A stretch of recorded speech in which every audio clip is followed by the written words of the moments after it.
نرحب بالدكتورة سهام البياتي معانا من الولايات المتحدة الأمريكية. أنا مديرة مجموع شركات ABT أكاديمي وإنترناشونال أكاديمي ABT ومنظمة حقوق الإنسان وشركة تشينج سهام سيركل. غير حياتك مع الدكتورة سهام.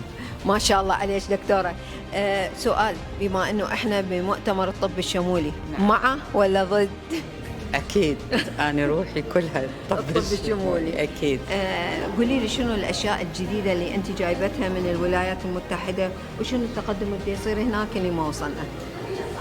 تمام. شوفي، أنا بطبيعة الحال دارسة طاقة دول عربية، يعني أساتذة عرب بس بدول أجنبية، لكن من انتقلت للولايات المتحدة الأمريكية ودرست العلم الأمريكي بالطاقة شفت تغيير كثير بحياتي.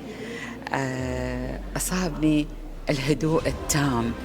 أنا من الأول هادئة، لكن عندما تكوني مؤمنة أن الله في كل خطوة معك تنزل الهدوء والطمأنينة من السماء إليك. هذا سبب هدوئي. نعم. سبب علمي. دخلت عالم الأكسس كونشسنس، الوصول إلى الوعي. عندما يصل الإنسان إلى مستوى من الوعي يكون بأسعد حياته، كل حياته تنقلب إلى سعادة. أخذت بالبداية الفيس ليفت، تجميل الطاقي للوجه بدون أي مكونات بإيدي. بعدين صرت مدرسة فيه، أنا الوحيدة يعني بالولايات المتحدة الأمريكية أنطي دروس باللغة العربية. ممتاز. ونجحت بتغيير حياتي، ونجحت أنه أصغر 20 سنة.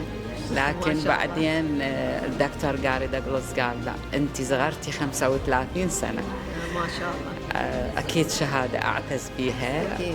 ودرست كثير الأكسس كونشسنس تقريبا 10 سنوات، ولحد الآن أنا أدرس. أخذت البادي وسبرينج، البادي كلاس، أخذت الفاونديشن، أخذت الفيس لايف، الأكسس بارز، وكل سنة طبعا بتطور، وكل سنة أعيد هذا العلم الجميل. إذا أنت هذا العلم درستي وجربتي على نفسك ونجح بهذا، فقمتي تجربي. هو هذا نجاحي.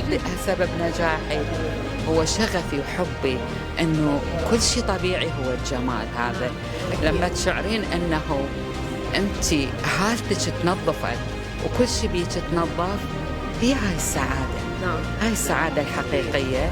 أكيد أنا أعالج أيضا بالقرآن الكريم بالباراسايكولوجي بإيدي كثير أمراض أعالجها، وأيضا أنا مستشارة في حقوق الإنسان ومدرب دولي بحقوق الإنسان. ما شاء الله. من الدبلوماسية الأمريكية في واشنطن. ما شاء الله عليك. ما شاء الله، كل النجاح إن شاء الله.